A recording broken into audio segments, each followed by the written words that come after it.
અમરેલી જિલ્લામાં Ambardi safari park આવેલું છે। આ સફારી પાર્કમાં મોટી સંખ્યામાં લોકો સિંહ દર્શન કરવા આવી રહ્યા છે। અમરેલી જિલ્લાનું પર્યટક અને રમણીય સ્થળ અને આકર્ષણનું કેન્દ્ર સિંહો આજે આ સફારી પાર્કમાં બન્યા છે। અહીં હજારોની સંખ્યામાં દિન પ્રતિદિન લોકો આવી રહ્યા છે અને સિંહ દર્શન કરી રહ્યા છે। हमारे जो अम्बाडी सफारी पार्क है उसमें जब से ये चालू हुआ तब से लेके जो फुटफॉल है टूरिस्ट का वो हर साल निरंतर बढ़ ही रहा है। इस साल ये आंकड़ा करीब 1 लाख को छूने के करीब है। गए वर्ष 62,000 के करीब था और उससे पहले थोड़ा कम था, लेकिन साल दर साल जो टूरिस्ट हैं, पर्यटक हैं, वो भारी मात्रा में अम्बाडी सफारी पार्क में आ रहे हैं। इसमें ना केवल हमारे यहाँ के लोकल भारतीय टूरिस्ट बल्कि विदेशी टूरिस्ट भी आ रहे हैं।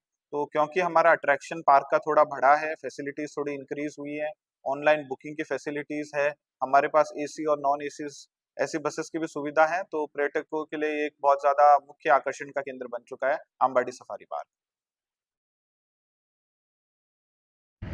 અમરેલી જિલ્લામાં ધારી તાલુકો આવેલો છે અને આ ધારી તાલુકાના હદ ઉપર ઐતિહાસિક રમણીય પર્યટક સ્થળ આવેલા છે, જેમાંનું આ આંબરડી સફારી પાર્ક છે।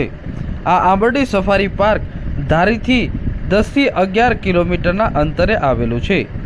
અહીં હજારોની સંખ્યામાં દિન પ્રતિદિન લોકો પ્રવાસીઓ સિંહ દર્શન કરવા માટે આવે છે। સફારી પાર્કમાં સિંહ જોવા મળી રહે છે તેમજ અન્ય વન્ય પશુઓ પણ જોવા મળી રહે છે।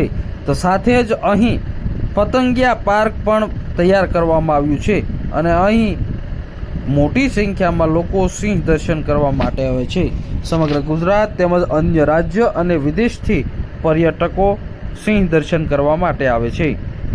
ધારી સફારી પાર્કમાં વન વિભાગ દ્વારા એસી અને નોન એસી બસ દ્વારા સફારી પાર્કમાં લોકોને લઈ જવામાં આવે છે। અહીં આવેલા આકર્ષણનું કેન્દ્ર જમાવતા પાણીના પોઈન્ટ પણ આવેલા છે કે જેમાં સિંહનો પંજો હોય કે પછી પતંગિયું હોય, જે આકારમાં સફારી પાર્કમાં પીવાના પાણીના પોઈન્ટ બનાવેલા છે, જે પણ એક આકર્ષણનું કેન્દ્ર બન્યા છે।